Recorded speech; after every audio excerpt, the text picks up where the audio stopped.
go. Hey, everything on 3. Number 3.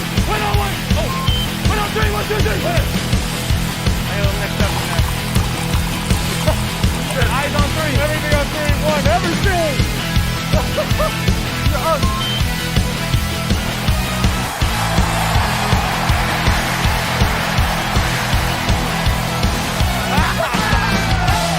What's going on, everybody? It's your boy Chaz, and it is time for the weekly Coffee with Chaz segment. And I got a lot of running around to do today, so let's just get it started. We're home now. We're gonna start running around, and we're gonna get to the content now. Okay, so as always, we are starting off with the how about them Bills, y'all? Sunday night thwomping of the Green Bay Packers. It is, it's Monday morning here in Buffalo. Another rainy morning. What the hell? Always when we do our Coffee with Chaz segments.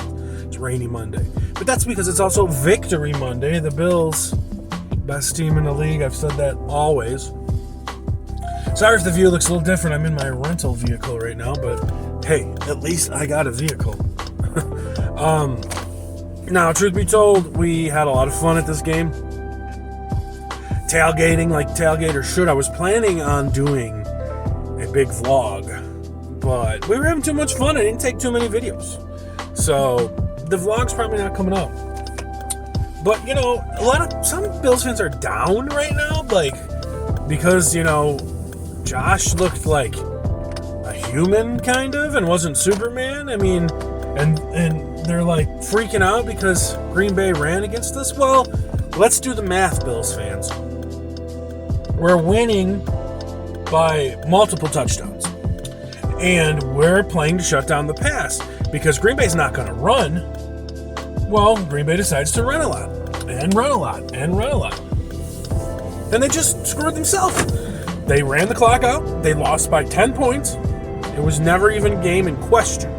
So the fact, if you guys are worried that the Bills let up a lot of rushing yards, that's okay. They were playing that game. Y'all want to run the ball when you're down by, 17 points or whatever? 20 points? Go ahead. Gash us. Run the ball. Take 7 minutes off the clock. Go ahead. So, and you can't say it didn't work out because we beat them by 10 points. It was never even a question of a game. So, you know, I'm a little dejected.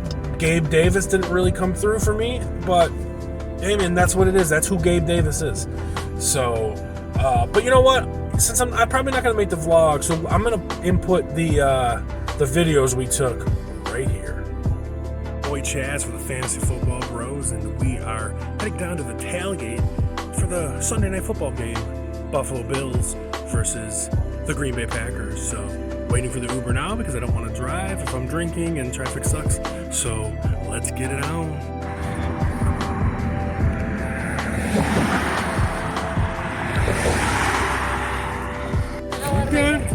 Dude, that's a lot of oil, man. All right, so this is the before for the Lackawanna Fire Department videos. We have a Lackawanna fireman that lives next to us. There you go. Give him a call.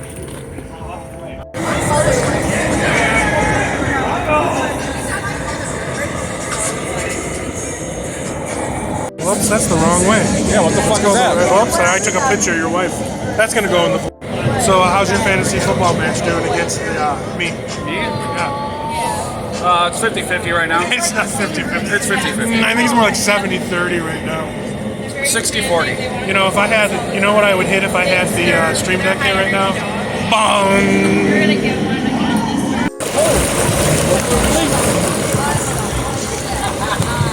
He's a homie. He's professional. Look at his dad stance. Like a dad. Fucking dad stance. Yeah, it's 64. What kind of liquor you got? Jay, do you see anything? We got a Buffalo Bills Chewbacca here.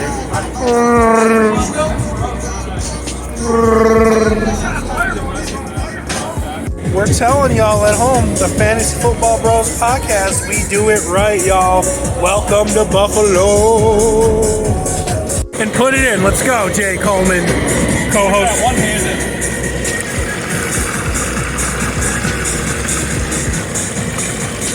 do it slow, folks. That's how you don't get a fire on your hands.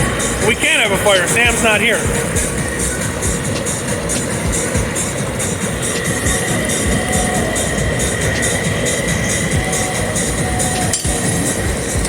Oh, you're turning back into Chewbacca? Or is that your pimp coat? Yeah, I don't know what it is. We do not mess around, y'all. This is round 2 of chicken wings here? Holy shit. We have a Canadian Wookiee. What's up, Canadian Wookiee? Oh, yeah,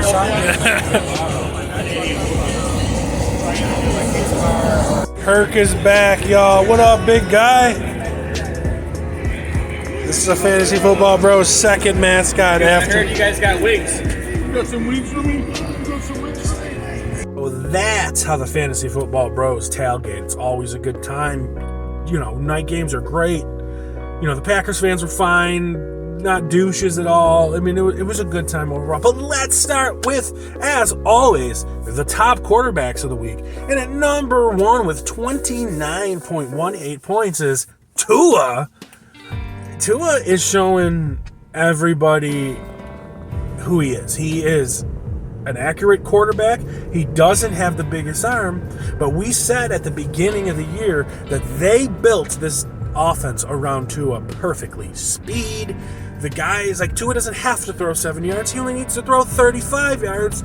And between Waddle, Hill, Mostert, whomever, they'll take it to the house. And he's showing it right now. And spoiler alert, you will see some Miami Dolphins receivers in the receiver section. So Tua is crushing it. As a Bills fan, you know, we say we're not afraid, but we have to keep our eyes out on them. They beat us already. Yes, there was all the excuses in the world, but they beat us already, and they're playing really well. So don't overlook the Dolphins. Just make sure you keep your eye on them, Buffalo Bills. Number 2 with 28.4 points is Jalen Hurts, who he's just crushing it. I think he's second favorite for the NFL MVP right now behind Josh. Jalen Hurts is awesome. And I went up against him in a league against Chad, and he crushed me. And it wasn't fun. but you know, and here's the thing about Jalen Hurts. Like, we know he's a dynamic runner, but he's getting it done with his arm, with A.J. Brown. Spoiler alert, going to be in the wide receiver section. Man, I wish I had Jalen. I wish I had Jalen Hurts on my team. I almost said Jalen Brown. He's a Boston Celtic. I wish I had Jalen Hurts on my team, but nonetheless, I didn't get him anywhere. And let's move on to the third wide receiver, and that's, hey there, little fella, Kyler Murray. What? You mean he was the number 3 overall quarterback with 26.6 the weekend that Call of Duty came out? Here's the thing, though. It's in defeat. They lost. Kyler, I think DeAndre Hopkins coming back for this team is a bad thing for Kyler, because that's all that Kyler's doing now. Is just looking for him, peppering him. And look, they lost. And he put up fantasy numbers. Good for him. You know, he's probably going to be okay for a couple weeks because of all the noise that people have made about the Call of Duty situation. Just give it a few weeks. He's going to slide right back into his old habits, playing with his boys, squatting up all night, not reading the playbook, and he's going to be mad the rest of the year. So, Kyler Murray, good job, but I ain't in on it. Back for the attack is Dak. 26.4 points. Hell of a game by Dak. Rushing touchdown, throwing touchdown. It's good to see that man back. You know, Dak gets a lot of hate. I think he's a good quarterback. I don't think he's as bad as some haters make him out to be. I also don't think he's like a top 5 quarterback or anything, but Dak's a really solid, good quarterback. And at number 5, we got Justin Fields, 26.404 points. And I know that co-host of the Fantasy Football Bros podcast, Adam, started him, so kudos to you. I could have picked him up, and I decided to go with Sam Ehlinger, and I was wrong. So, you made the right pick, Adam. Although I didn't start Ehlinger either. I started Jared Goff, who's fine. And, Fields is looking up. A few good games in a row now. A couple games over 20 points. He's running well. You know, he ain't got no weapons. So that's the scary part with him. But got to give credit where it's due. I'm not a big Justin Fields guy, but he's getting it done. So good for you, Justin Fields. And I just want to give a shout out because of the number 6 quarterback on the list with 24.4 points is my boy Marcus Mariota. He's having a killer year. He's having an awesome year. Very happy for him. Always been a big fan of Mariota. You know I say that every week, so I like to give him love. So those are your top 5, well, technically top 6 quarterbacks, and we are going to give the player of the week to Jalen Hurts. He deserves it. He crushed it. Jalen Hurts. Guys running RPOs aren't running their quarterbacks as much. You know, the Aaron Rodgers of the world. 2nd and 10. Oh boy, deep ball it is. And it is caught for the touchdown. And now we're getting into the running back section. The number 1 running back on the week with 42.8 points. What? Alvin Kamara. That's crazy because coming into the morning games, there was a rumor that the Buffalo Bills tried to trade for Alvin Kamara, and the Saints were like, "Nah, bruh." And then they go ahead and showcase him like this. So I still think Alvin Kamara is on the block, and I don't think the Bills are going to do it, and that's fine. I don't want the Bills to do it. The Bills need to get into somebody cheaper if they're going to do that. Somebody like Kareem Hunt. I would like that as a Bills fan, but man, Kamara was just running all over, catching all over. Like what? What a performance by this guy. And if you have him, if you have any stakes in him, I have a couple. You were very pleased. I'll tell you that much right now. At number 2, we've got Christian, my dude, Christian McCaffrey, my first round pick in the Fantasy Football Bros podcast league. Christian had 40.26 points. But not only did he have that, folks, he had a rushing touchdown. He had a receiving touchdown. And he had a throwing touchdown. What? Christian McCaffrey, man, all you guys, all of you, and I'm calling everybody out that went and took the likes of Jonathan Taylor over Christian McCaffrey. I could not. I said from the beginning, Christian's my number 1 with the quite possibility of Derrick Henry being there as well. But Christian's easily number 1. You guys were wrong. You have to swallow the pill because, well, Christian McCaffrey, he gets hurt and he's not on a very good team. Well, guess what? Jonathan Taylor got hurt and Jonathan Taylor's not on a very good team. So you're swallowing your words. I'm not saying Christian is going to be healthy the whole year, but I mean, it's already halfway through the season. Jonathan Taylor has had one good game. Jonathan Taylor's benchable right now, guys. He really is, considering what you got on your roster. So Christian, good job, bro. Number 3, the aforementioned Derrick Henry, 35.8 points. Derrick Henry, when he gets going, he just looks like me playing football with like a bunch of 5-year-olds. He's just running through people, knocking them down. He is, other than Josh Allen, my favorite player in the NFL to watch. Without a doubt. He is the man. I would easily take Derrick Henry over Jonathan Taylor, and I never had the chance to because every other stand took Jonathan Taylor, first overall. The only league that I picked first overall, I took Josh Allen. Just because I wanted him. So number 3, we got, Tony Pollard. Zeke's, backup. Guy had 14 carries, 3 touchdowns, and 35.7 points. I don't know if I said Derrick Henry had 35.8, but 35.7 points for Tony Pollard. This guy is electric, and every time he has a good game, the first thing Jerry Jones says immediately is, well, he did good, but Zeke Elliott is our starter. We go where Zeke takes us. All right, well, you're not going to the playoffs then because you're old and you're stupid. Because Tony Pollard's the guy. And guess who's a free agent at the end of this year? Tony Pollard. So he's going to sign himself a nice deal, and he needs to get away from Zeke, or they need to trade Zeke. But Zeke's signed, Tony Pollard isn't, and I don't know if Tony Pollard's going to sign there. And the number 5th running back of the week is Dante Foreman. What? You mean Christian McCaffrey's replacement? Yeah. Number 5 running back of the week with 31.8 points. Sitting comfortably on my bench in the Fantasy Football Bros League.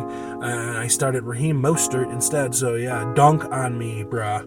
Or even in the flex, I started Wan'Dale Robinson instead, so dunk on me, bruh. I should have just went in. That guy's had 2 monster games in a row. Dante Foreman is like a Derrick Henry light. I say that about A.J. Dillon. Dante Foreman's the same way. He's a big dude. He's a bruiser, but he's quick, and he's getting his chance now, and he's showing. Christian McCaffrey wasn't having performances like this all too often in there. Christian would get a lot of receiving yards and stuff. This is Dante Foreman just running through dudes and making it happen. So good for you, Dante Foreman. And that's, it's going to be hard to pick the player of the week. I just want to pick Derrick Henry. I want to see some of this guy's run. So Derrick Henry, you are the player of the week. And I am going to get myself all fixed up right now. So cue the corny transition now. Try and get with Derrick Henry this season. We'll hand it off to Henry, and Henry up the middle. Makes a little move. 15, 10, 5. Did he get there? Touchdown.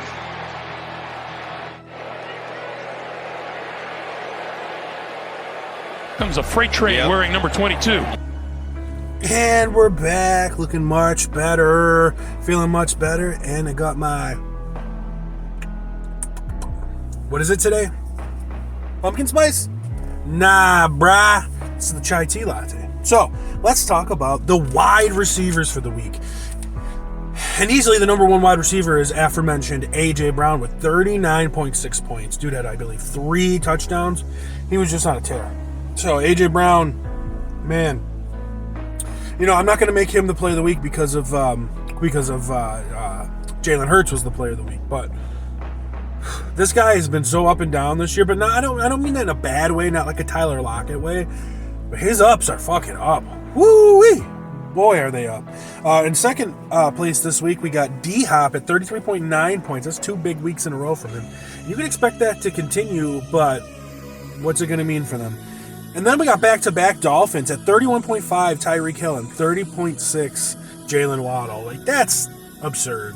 Like, how Tua, who, everyone was doubting, is just having these guys produce these numbers and producing numbers himself. I mean, you got to give the whole team credit. You got to give them all props. Like, they're doing what needs to be done, and awesome for them. And then in fifth place of the week, what? DJ Moore? What? 29.5. Man, he has arisen from the dead with PJ Walker now, or maybe just he was always good, so maybe it was just the Baker Mayfield effect. So we're gonna make the play of the week DJ Moore, because he had that sick, basically Hail Mary bomb touchdown at the end of the week, right at the end of the game, which he ended up throwing his. It was perfect.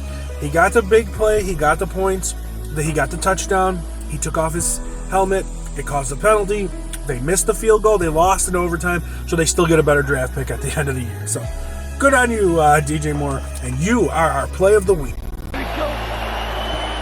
Walker on first down, moving to his left. And now Walker fires downfield, looking for DJ Moore. Oh my God! Makes a diving catch for a Panthers touchdown. Wow! 62 yards. Carolina has tied the game. It was really all about DJ Moore. He just keeps going, and I have no idea why everyone slowed up. They should have never slowed up Rashaan Evans. He's supposed to be helping play the middle of the field with D. Marlowe, and they both let the best player for the Panthers get behind them. And finally, everyone's favorite, with tight ends. 25.9 Tyler Conklin. Okay, dude. Good job. 19.7 on Thursday night and helped me win double my money is Isaiah Likely. I called that, and not Mark Andrews, and also no Kelsey this week. So this is why it's weird. Kyle Pitt. What? Is that what that says? Does that say Kyle Pitts? 19 points. He's alive. Who knows? I mean, obviously the guy is talented, but he's been garbage. Evan Ingram, 15.5 points, and Zach Ertz, 13.4. Like your fifth highest score in tight ends is 13 points. Like, this is where we are, folks. So if you're feeling sad and you're feeling down because your tight ends suck, guess what? Everybody else's does too. Because not many people started Tyler Conklin. Nobody started Likely. And then Pitts, maybe. I have him in a league and I benched him. because for Taysom Hill. Do I regret it? Kinda, but not really. Pitts has been dog water. Well, thank you for checking out the Coffee with Chazz segment. You know what? Not even picking a tight end of the week. We're just skipping it. I don't feel like it. Thank you for joining me today. It is Halloween today as this video comes out, as I'm recording it as well. So everybody, have fun, be safe, please. All the kiddos out there, like, be safe. Don't be running in the streets and all that stuff. Just have fun. Stay with your parents. Get all that candy. Share some pictures on the YouTube here, or on the Twitter or the Facebook of everyone's costumes. That'd be cool to see. And the podcast will be coming out later this week. All the segmented videos. I know Jay's gonna get on my ass because he beat me. So whatever, it comes with the territory. But until then, we'll see you next time. Peace. You are now listening to the Fantasy Football Bros Podcast.